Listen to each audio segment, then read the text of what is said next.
With more than 58,000 documented commercial sex ads in 2024, Jacksonville is by far the state's most active market for solicitations. Experts say the figure demonstrates a, quote, severe localized demand for commercial sexual exploitation. Here to talk about stemming that demand, we are joined by Ruby Peters, human trafficking educator with Catholic Charities Bureau Incorporated with the Diocese of St. Augustine. Good morning, Ruby. Good morning. Kristin Keen, founder and chief executive officer of Rethreaded. Good morning, Kristin. Good morning. And joining us via video is Jamie Rosseland, advocate and member resource manager with Arize Together. Jamie, thanks for being here. Happy to be here. Great.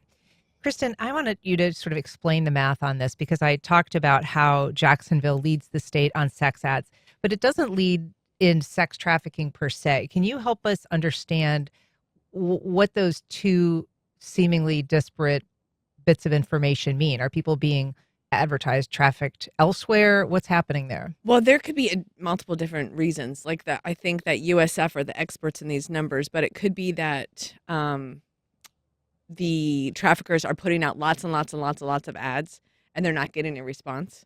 Like this is the number of ads in our thing. This could have been around, the ads could have been placed around a major sporting event.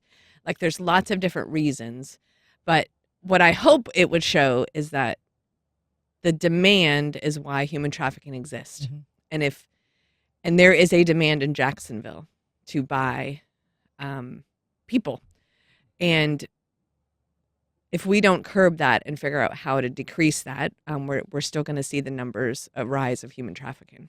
And you have, in a report that you produced at Rethreaded, this graphic that shows Jacksonville compared to the rest of the state, and it really is quite shocking to look at. I'm going to ask our director to put up actually a different image for the people who are watching online. It's kind of a bar graph, right? And so it shows Jacksonville, almost 60,000. The next closest, Orlando, just almost around 20,000. And then after that, Tampa with less, Pensacola, Tallahassee, Miami, some people might be surprised, way down that list. And so Jacksonville is really an outlier in this. And Ruby, to Kristin's point, I mean, these are lives that we're talking about. These are individual people that are being advertised. They are. And my main role is in education. So I go talk to schools. I talk to scout troops, youth groups, all kinds of young people, especially to send the message that, number one, you don't know what level of consent that person that you're buying is. And number two, to disrupt the boys will be boys kind of attitude, because that's not a mentality that we think is useful. It's not very helpful. No. How would you say progress is on sort of changing that mentality? Where does it come from? Is it still as reinforced as perhaps it once was? I don't know if there's a way to measure that. We talk to students all the time about online enticement is huge right now. And so what I'm doing is trying to, my motivation is a 17-year-old survivor of sex trafficking that said, how did I not know about this? Why didn't someone tell me? If I had known, I would have never fallen into this. So I let young people especially, but adults too. I talk to a lot of church groups and as I said, anybody who will stand still long enough to listen about human trafficking, and whether it's sex trafficking or labor trafficking. We have a lot of labor trafficking in the state of Florida. So just to educate them in general, and that serves two purposes. One, to hopefully prevent a young person especially, but even older people online is kind of a sad thing right now. And so that they don't fall into the promises of traffickers, and then as well as to educate people to what to look for so that they could call and report a situation, even if it's just a gut feeling. We tell people if you see something to say something. And can I just, that graph that we put up, that was put on by USF. The DeSantis actually got funding for the first time to do statewide research on trafficking in our state. So this is the first time we've really ever looked at demand. We have always known it, like we're in this work and we know it, but that was the first time that we've ever had numbers to show the demand. Were you surprised by Jacksonville's numbers compared to other places? I mean, yeah, it was a pretty big disparity. And we've been doing our own research. There's a group of us that have been running some numbers, and the numbers keep coming back so disturbing. Like, there's an amazing organization here, the Epic Project. They're doing amazing work in demand disruption. They put out a fake ad during a non-major sporting event. They didn't advertise it at all. So it goes, it's one of 500. It goes to the top, and within 3 hours, it falls down to the bottom. Where's it advertised? Just online, on where sex is being bought. Okay. And there was like 132 purchase attempts. So like there is a massive amount of a demand here. Yeah. Yeah. So this is the first time that we ever have had numbers. Jamie, I want to bring you into the conversation because I think one thing that is often shocking to many is that people are trafficked not by strangers in most cases. This is not something, as many people I think often think, people who are kind of kidnapped or held captive in the traditional sense. But these are boyfriends, very often relatives, family members, people that the victims trust and are close to. And the numbers show that, almost 40% of people are trafficked by a romantic partner and 45% trafficked by a family member.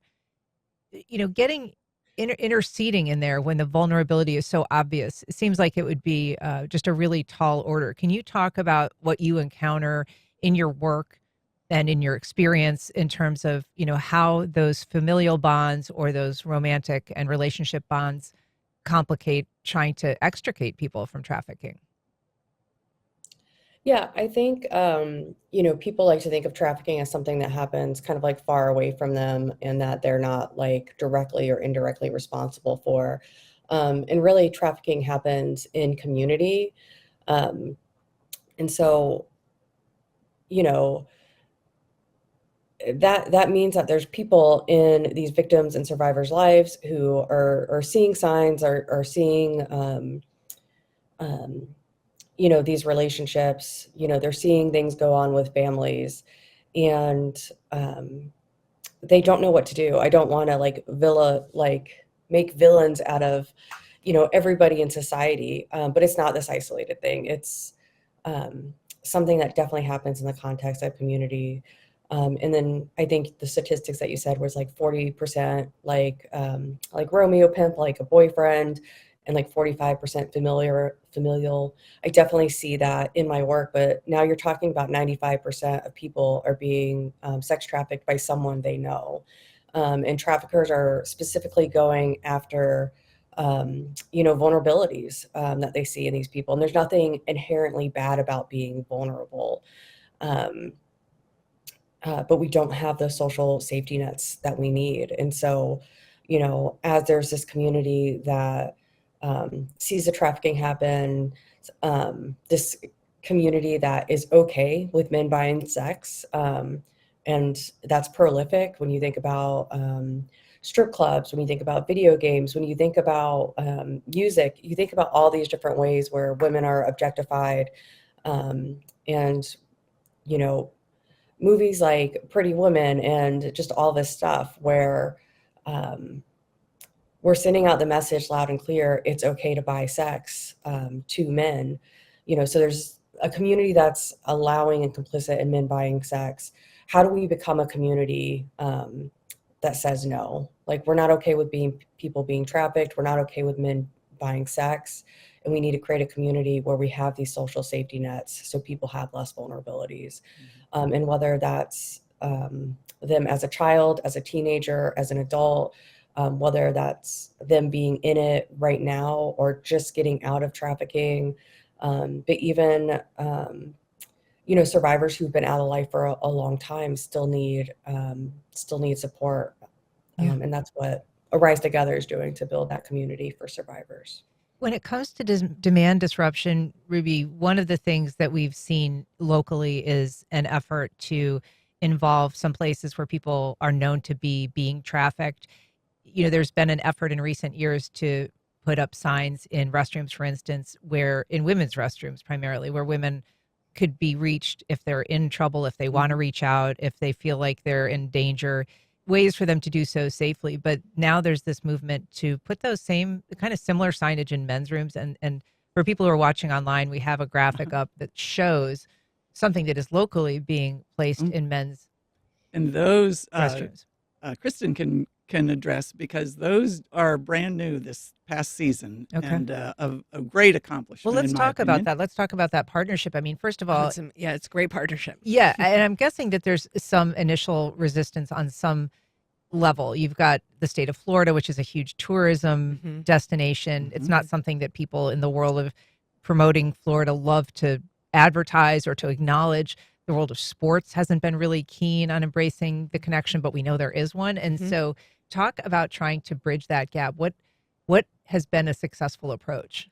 Well, a lot of people don't know what it is, so they're afraid that if they talk about human trafficking, that they're going to make people in Florida or people who attend the games afraid of kidnapping, right? And it's not. That is not what it is. So that is what me, Ruby, Jamie, we've spent the years and years education. This is what it is. This is what it is. And what has really worked is addressing, like, this is a crime that happens, and this crime increases during sporting events. This crime increases when there's large groups of men coming to one area, and it happens when there's no accountability on the buyer end, that there's no consequence for buying. So we're trying to address all of that. And then there's this aspect of a man's journey to buying is broken. A woman's journey to being sold is broken. How do we bring restoration and accountability on both ends, right? So this signage that we have developed was developed by Epic, who are experts in meeting men where they're at when they're buying, to try to intervene, right? If you need help, and because the stat is like almost 70% of men buying sex want to stop, and they don't know how. So how do we equip Really? them to stop? Yeah, and so that is what Epic is doing. So there's the cultural, like, it's okay to do this, and then there's brokenness of the person doing it, and how do we meet people where they're at? And there's accountability. Again, you are committing a crime when you are doing this, when you are purchasing sex, and you are driving the industry of trafficking, and how do we hold you accountable? Like, it's a misdemeanor, right? There's no fine. So it's just a slap on the wrist, right? I mean, not to get too in the weeds here, Ruby, but if men, 70% of them are saying that they, want to stop, why don't they stop? I mean, Why don't they? what's the compulsion? It doesn't seem like it would be, is it a behavioral addiction? I mean, what's going on there if somebody Part of wanted it to is a stop? societal expectation, yeah, as they've already indicated, it's okay with that. Some people, it's been if it's a familial thing, then those kids have grown up with that, and so it's the norm in their house. So we're just talking about what we can raise our sons and young people to think about, the respect of another human being, male or female. And I know Jamie can really speak to this. She works closely with Epic, and I know she has a lot, of expertise on this. Jamie, do you want to address that in terms of the demand and why perhaps, men that are interested, and we're saying men, it's obviously this is not just a completely gendered issue, but, if men are interested in not paying for sex or engaging in trafficking, what prevents them from stopping? Yeah, I just over this weekend, I had the opportunity to be with the Epic project as they were training 2 new teams to do operations in both Jacksonville and Orlando. And some of the things that they have found in their research is a lot of men, we talk about this like brokenness, and we talk about, this male loneliness epidemic, right? Where they are feeling insecure in their ability to provide, insecure in their relationships. They don't feel like they're getting what they need and deserve. And so, sex buying, is on this continuum of, people aren't, starting with, going out to buy a person on a regular basis, on a weekly basis. People, it starts off with, watching porn, and then it, and this is not everybody's path, but it is, certainly where things can lead, and then to watching something more extreme, and then feeling like, the watching isn't enough. Now I need to be doing. And so then they, go out to buy sex. So it's this escalation of behavior. that happens over time. And then, yeah, the EPIC project research shows that, most men don't want to be buying sex. And, I think it operates a lot like an addiction. I think there's definitely like outliers, where there's men who are prolific in this and extremely violent, and they might have different motives. But for the bulk of people buying sex, this is something they don't want to be doing and they don't know how to stop. Well, Kristin, I want to ask you about that, because if we're talking about demand disruption, we're saying that this huge portion of men don't want to be doing what they're doing. What efforts are being made to reach them and to offer them an off-ramp or an outlet or help? Well, it started with the sign, right? On the sign, if you read it, is here's how you get help. And there's access to counselors, groups, sex economists. Like there's a lot of resources. So that's the first thing, resource. And then what EPIC is doing is that they're intercepting phone calls and meeting men where they're at and asking customers, why are you doing this? What's going on in your life? And intercepting it. So that's like the direct service. And then on the other avenues is that we're working with JSO. They've been doing a great job. They've been doing reverse stings. So instead of arresting the person being sold, they're arresting the buyer and holding them accountable, and making that very public. So there will be a consequence if you purchase someone, if you break the law. And that is starting to be more common. And ideally what we're looking for is a change in attitude and the survival model, right? Where the buyer is held accountable and the person being sold is offered services. That's the direction that we're heading to. I want to make a couple of points, because we're getting some questions and I know we have a call on the same topic. So I'll just kind of run through a couple of them. One, let me start at the beginning. We've got a Chris on Facebook saying, I truly believe legalizing sex work could be a solution. Adding, I'm not a fan of shaming sex work. Sex work is real work. There is a difference between sex work and sex trafficking. And we also have a call from someone in Mandarin who'd like to remain anonymous. Go ahead, please. Yes, hi. I just wanted to echo that comment. I hear your guests saying things like all men who purchase are furthering trafficking, and that just simply isn't true. There are grown, consenting adults who willingly and enjoyingly participate in this. It is a profession. It is a much needed profession. There's clearly a market need for people who are doing it responsibly and are enjoying it, and I don't think they should be demonized, especially, even just consuming porn. If you say that's the first start of the journey, I mean, that's crazy. There are adults who engage in this world who should be able to, if all people participating are adult and consenting. And I'll take my answer off the air. Before you pop off, just a quick question. Can you think of a good way to discern between someone who's being trafficked and someone who's doing it with volition and because they want to? If somebody, I can, in realms where it is legal. In places in the world and places in our country where it is legal, absolutely. And legalization tends to be the crux. Yes. Okay, great. Thank you for your comment. I'll ask you to start, Kristin. I mean, this is a huge topic, and I know, I was like, I want to be careful to make sure we know what we agree on, right? That we agree that trafficking a person against their will and having sex, and this enters the complexity of trafficking, right?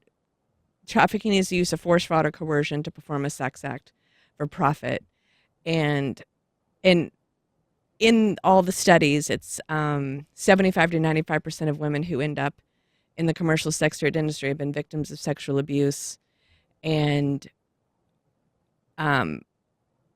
it's perpetuated as normal, right? And I don't want to demonize anybody, right? And there's studies show that 90% of women want to leave the life, and they don't know how to leave the life. And there is this force, fraud, or coercion, right, is the definition of trafficking. And a lot of women that speak at Rethreaded is like, once money gets introduced, how do you determine coercion, right? Because they were vulnerable. And then the money is introduced, and is that the coercion, right? So it is a very, I don't want to demonize anyone, right? I want to bring both people life. And the solution is community and bringing people to wholeness. Jamie, can I ask you to jump in on that and just talk a little bit about what you hear and have seen, and when it comes to being voluntary in the life, being somebody that is a willing participant, to the point of our commenter, there are people choosing to do this. It is a choice that they should be allowed to make, in her perspective, as a consenting adult. Yeah, this isn't a new idea or a new conversation. It's definitely something that's been happening in and around the anti-trafficking movement for quite some time. I think, one thing to consider is kind of going back to, this is not something that happens in isolation between, two consenting adults, or, someone who's not consenting and someone who is. This is something that is happening at a societal level. And so the demand for sex is so great that there are not enough people who would willingly engage in sex work in a consenting, empowering way to fulfill that demand. So what happens is the most vulnerable people in our society end up getting wrapped up in this. And when you think about the most vulnerable, we start talking about, children, kids in foster care. And so that's one thing to consider, is this isn't an isolated thing between two consenting adults. This is a massive industry that there's just not enough consenting people to fill the demand. So therefore people are going to be harmed. The other thing is, I was on a New York Times podcast a few years ago and was having a conversation with a sex worker. And our point of commonality that we got to was that she left a career, got into sex work. This is something that she wanted to do, something she found empowering, and now she's in a place where if she wants to leave that line of work, that's really difficult.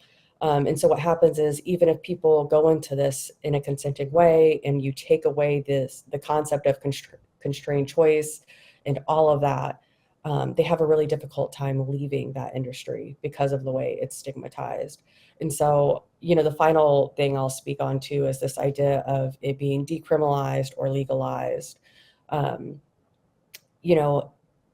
In those cities, in the United States and, in the countries across the world where this is legalized or decriminalized, we're still finding high levels of trafficking happening.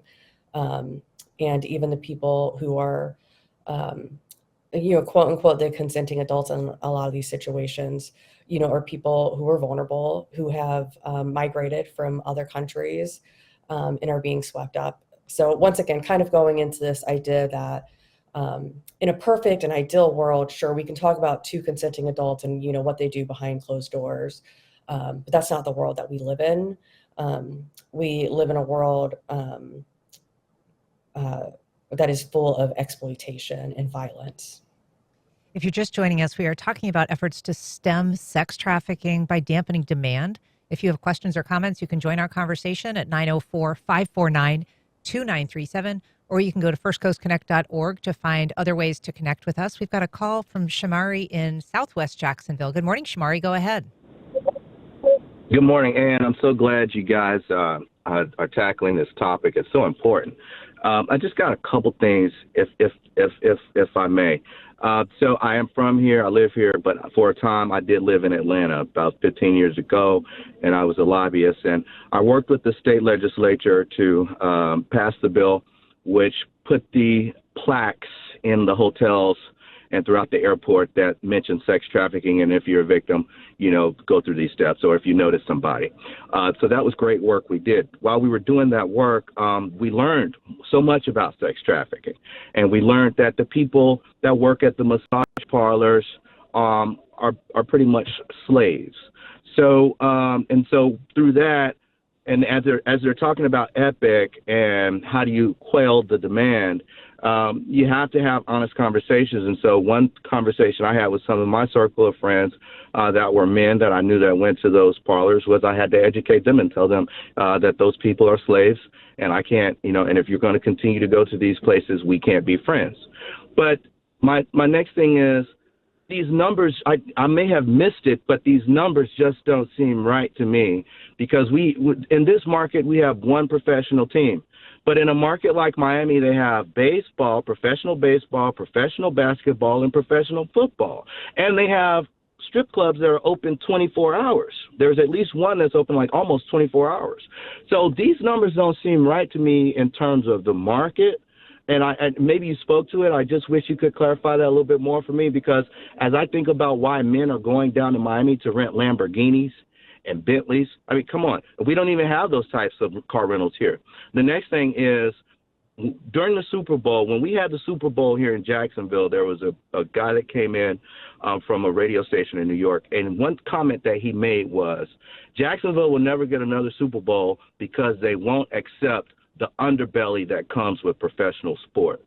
And so when we're putting the types of dollars into the stadium and to upgrading that corridor over there, what do you think is going to happen? If we're trying to grow the entertainment complex here, how are we going to decrease the sex trafficking? Gotcha. Shamari, thanks for your comment and sort of your informed perspective there. I mean, the first question about, the numbers and how we're not talking necessarily about Jacksonville as being the capital of sex trafficking. That is not the case. This is in terms of the ads or the solicitations that we're seeing. Yeah.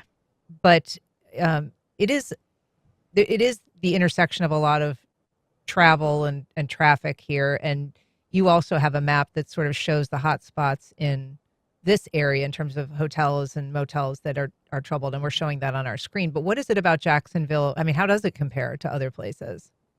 We're ranked third in the state for reported cases of human trafficking. Okay. And again, I'm going to clarify, the data is very new. This is the first year that they have data. Which is kind of crazy. Which is crazy. But it was only illegal 20 years ago. So it's just getting a definition. So now I think that 5 years out, we'll have a better answer for you. What about Shamari's question about, as we have a world-class stadium coming, is there anything that's happening? Are there conversations that are happening about what happens when we get another Super Bowl, or just kind of having a more dynamic place for people to go to games? There's a group of us, Jamie's in it, we're the Northeast Florida Human Trafficking Coalition's in it, and we're talking about how do we make a world-class model to disrupt human trafficking in Jacksonville.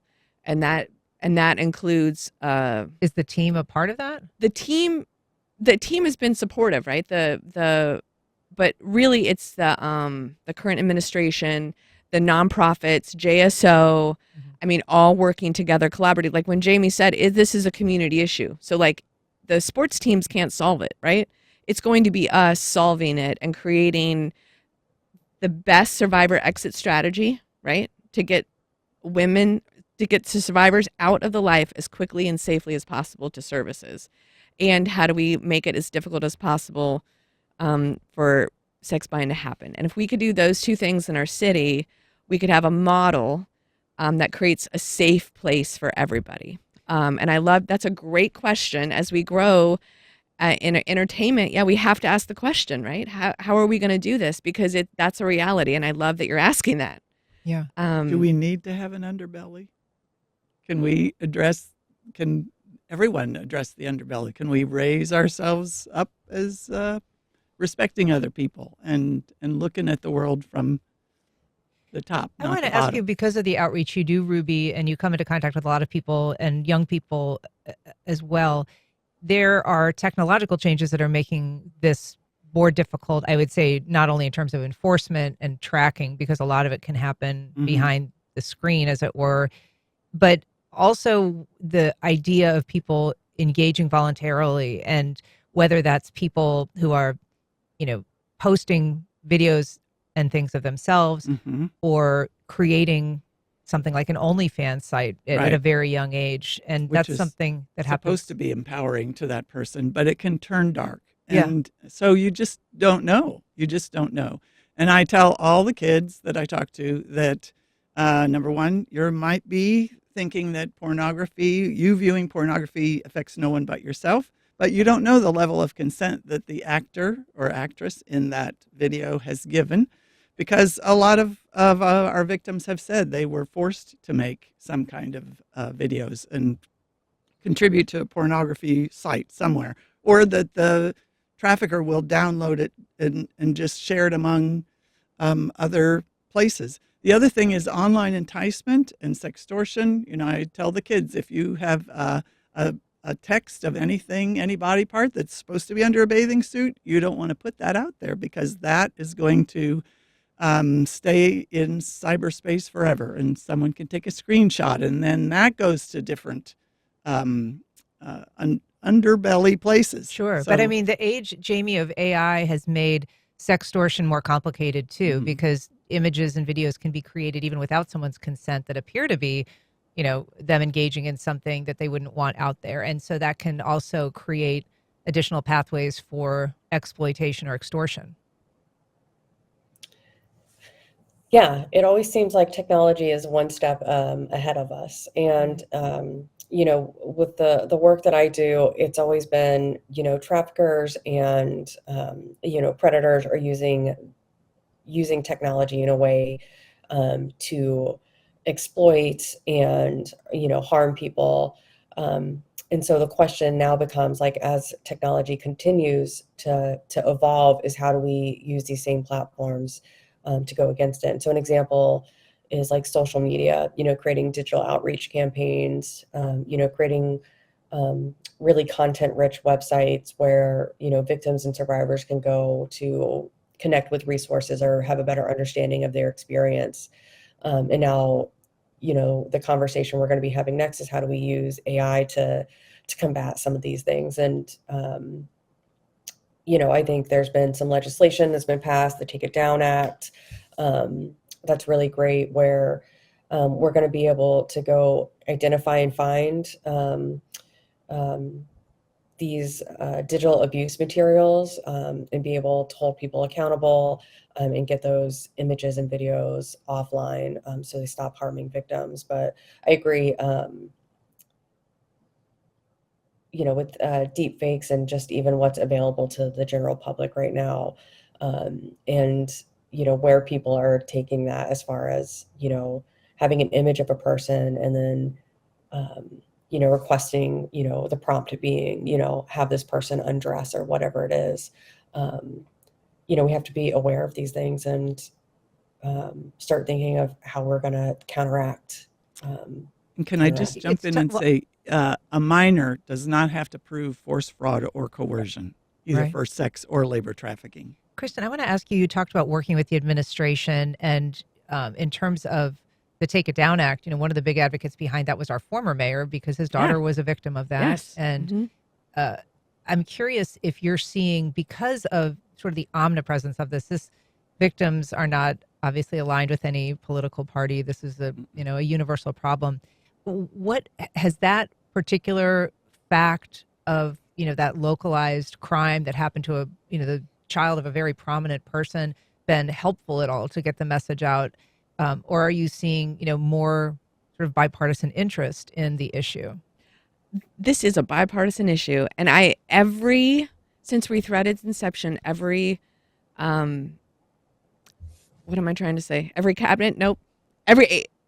Help me. Administration has been supportive, and every administration keeps doing more and more and more. As we have more knowledge of how it's happening and what's happening, each administration has supported the work more and more. And that makes a huge difference, because that helps change the culture of the city. That helps move things along. That helps move legislation along. It creates a community that can bring the change about that we need to see. All right. I want to take a quick call from Tiffany downtown. Tiffany, go ahead. Yes, hi. This question is actually for Ruby. You were speaking briefly about some of the teens and some of the online vulnerabilities for families that find themselves in some of these horrors, but it kind of escalated to the point where they now have to get authorities involved. What resources are out there for families to be able to really help their teens when they find things on the phone and it's been happening for not just months but for years? Are there any resources that families can tap into where they can get some help for both themselves as the parent and for that child? Yes, the Northeast Florida Human Trafficking Coalition has a whole page of resources that we put out at events and take to all table events. But National Center for Missing and Exploited Children has wonderful resources on their website. A website called Fight the New Drug is all about anti-pornography and how to teach to your kids. Every post that I make says talk to your kids. Tell them what's appropriate, what's not appropriate. Tell them not to talk to strangers online.